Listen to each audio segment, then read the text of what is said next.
From the University of Leicester in the United Kingdom, this is Glenn Fulcher with another issue of Language Testing Bites. In issue 34 of Language Testing, we publish a paper on the use of eye tracking studies in understanding cognitive processing in reading tests. This is the first paper on eye tracking that has been published in the journal, and so we invited the author to talk to us about this methodology and its potential use in the field. Stephen Bax is Professor of Applied Linguistics at the University of Bedfordshire in the United Kingdom, where he works in the Centre for Research in English Language Learning and Assessment. Welcome to Language Testing Bites, and thank you for agreeing to talk to us about eye tracking studies. Well, thank you for inviting me. Well, let's assume first of all that many of our readers won't actually know what eye tracking is or how it's done. So perhaps you can start off by explaining just what you do in an eye tracking study. Perhaps the best way to do this is to tell us what equipment you need and precisely what a test taker would experience during the study. Yes, well, in the older eye tracking studies which investigated reading, the reader had to wear a clumsy headset or heavy glasses attached to a computer of some sort, which made the experience rather unnatural, but luckily modern equipment has done away with that, so the reader now can sit in front of a computer screen which has hidden cameras in the casing. So as the reader reads on screen, these cameras track eye movement with great accuracy without the reader noticing. The reader can continue as normal. And it was partly because of this advance in technology, the fact that we can now research reading and reading tests in a very natural way, that I was keen to embark on this project in the first place. Well, that seems fairly clear. So the machine is measuring eye movements during reading. Can you explain what eye movements are recorded and what the measurements are for each of these movements? Yes, in simple terms there are essentially two main elements. Fixation, which is when the eye focuses for a period of time on one area, and a saccade, which is when the eye moves rapidly across the page between fixations, perhaps to find another area of interest. The technology can then represent that in a printout as a set of dots and lines, each dot larger or smaller to represent the length of time the eye stayed on that point, the fixation, and the lines represent the distance that the eye travelled between fixations.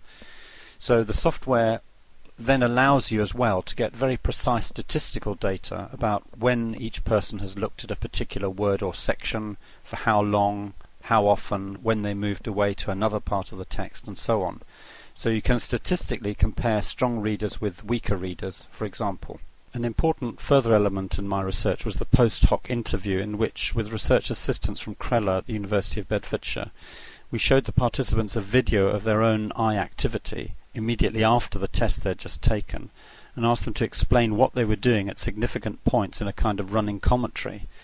And this was valuable because it often helped to elucidate exactly why they focused on particular areas or searched through particular parts of a text. And that gave us important information to help us explain the eye tracking images and statistics themselves. And now we've established the basic methodology and set out the eye movement data that's collected. Researchers claim that types of eye movement of certain lengths are associated with cognitive processes engaged in reading. Can you just spend some time saying what these claims are and what the evidence is to support them? Well, it's difficult and risky to claim a direct link between eye movements and cognitive processes. But it appears from research evidence that there is a relationship. For example, to put it simply again, we can show that there is a link between the amount of time a reader fixates on a word in a sentence and the amount of information which readers can recall afterwards. In other words, if they skim over a word quickly, they're less likely to recall it accurately, which is perhaps obvious, but it allows us to say that fixations are a key element in the process of getting information from a text, whereas saccades have other functions, perhaps more strategic, such as checking or moving forwards through a text. So we can infer certain relationships between eye movements and cognitive processes, but we have to do it cautiously. And of course, interview data can be a big help in explaining what readers were doing at any particular point in time. Okay, so let's come to your study. I'd like to tackle this in two ways, if you don't mind. One of your research questions considered whether the eye tracking data could help distinguish between more and less successful readers in terms of the cognitive processes. What is the answer to this question, and how did you go about answering it? Yes, the items we chose to focus on in this research basically tested readers' abilities at the lower end of the scale of cognitive complexity. In other words, their abilities at a lexical and grammatical level, not at sentence or whole text levels. So that is a limitation which needs to be noted. But at that level, on 5 of the 10 items, we found that students who got the answers correct on each item appeared to do so because of better abilities to find the correct part of the text where the answer was located, and then to identify the lexical and grammatical elements which gave them the correct answer. By contrast, students who failed to get the answers tended to be poor at locating the correct part of the text, and also poor at spotting the correct lexical or grammatical elements which would have given them the right answer. For example, we saw some students scanning over masses of text fruitlessly, while others homed in almost immediately to the area of the correct answers. That's very clear from the eye tracking printouts. Thanks. Now, my second question is related specifically to test format. Your study is different from other eye tracking studies in that you included the test question, in this case sentence completion and multiple choice, as well as the text. What does your study suggest that eye tracking can contribute to understanding how test takers of different ability levels process certain item types? Yes, indeed. We first identified an IELTS reading test appropriate to our needs, and we then analysed each test item closely to identify what the reader would minimally have to read in the text in order to get the correct answer. And that allowed us then to compare successful and unsuccessful readers' eye movements on each item. For example, we could examine whether successful readers fixated significantly more on the key words or sentences, whether they managed to find them more or less speedily and efficiently, whether they spent more or less time on the text as a whole, and so on. In the event, on half of the test items there was no discernible difference in the eye activity of successful and unsuccessful test takers, which is interesting in itself because it presumably means that successful readers, those who got the answers correct, were using other abilities to get those answers. For example, successful students might have been using better memory or better lexical knowledge, and that would not show up in the eye movement. And of course that shows a limitation in what eye tracking can tell us.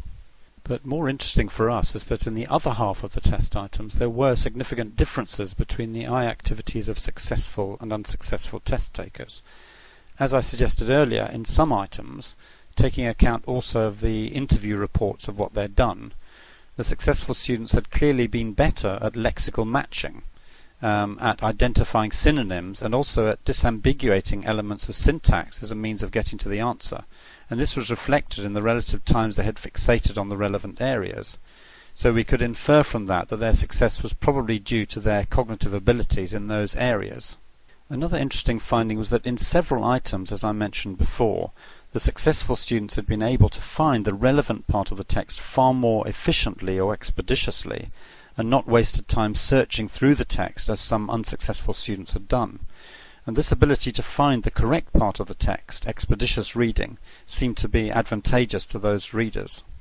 What, in your view, are the possible implications of your research for language test designers, and also for teachers preparing students for reading tests? I would say that it's useful for those designing reading test items to think about the levels of processing set out by Khalifa and Weir in their 2009 book, Examining Reading, because my eye-tracking research shows that successful readers do perform better in some of the areas which Khalifa and Weir identified. So it's therefore useful for a reading test to try and test those areas. For example, lexical matching, lexical synonymy, aspects of syntax, and so on.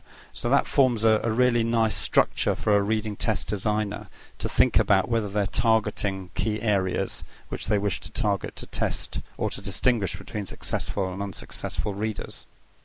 In terms of teaching, it was clear to me that those candidates were more successful who made use of expeditious reading strategies, especially to locate in the text the possible site of the correct answer as speedily as possible. So I do feel that getting students to practice expeditious reading and to develop their abilities to read a text and then locate particular areas of that text can be useful, and that perhaps implies activating better memory strategies as well. Besides the value of this in real-world academic tasks, I do see it as beneficial for the reading tests of the kind that we were looking at. Successful students also showed better abilities in terms of dealing with lexis, so I feel that a teacher could usefully concentrate on developing lexical competence, as good teachers already do, of course, but my research did suggest that this area would help students to do better in reading tests. The same for syntactic ambiguities. It was clear from my research that successful students were able to identify and deal with syntactic ambiguities very effectively. So that's another possible area for teachers to focus on. Before we come to the end of the podcast, perhaps I can ask you to do a little crystal ball gazing.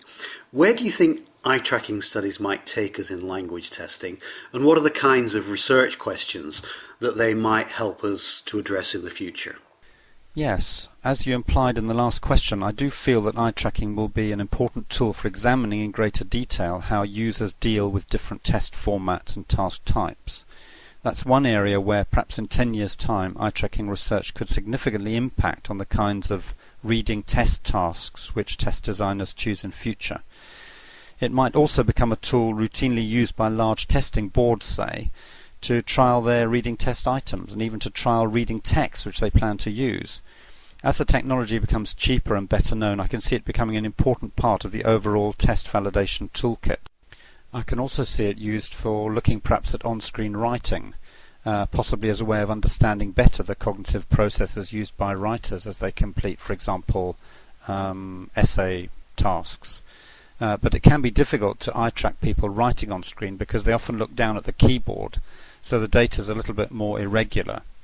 But nonetheless, I feel in general eye tracking technology does have interesting possibilities beyond research into reading, and could well be used in other areas of researching language testing.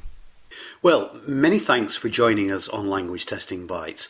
I'm sure that your article will attract a great deal of attention and lead to further consideration of how this methodology might be used in future studies. Well, thank you once again for inviting me.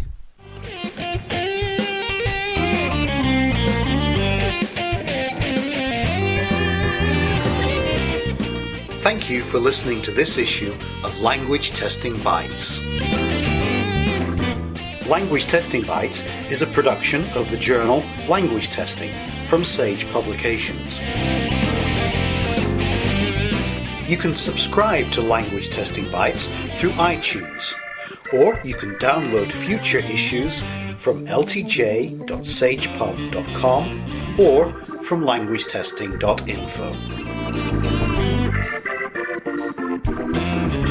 So, until next time, we hope you enjoy the current issue of Language Testing.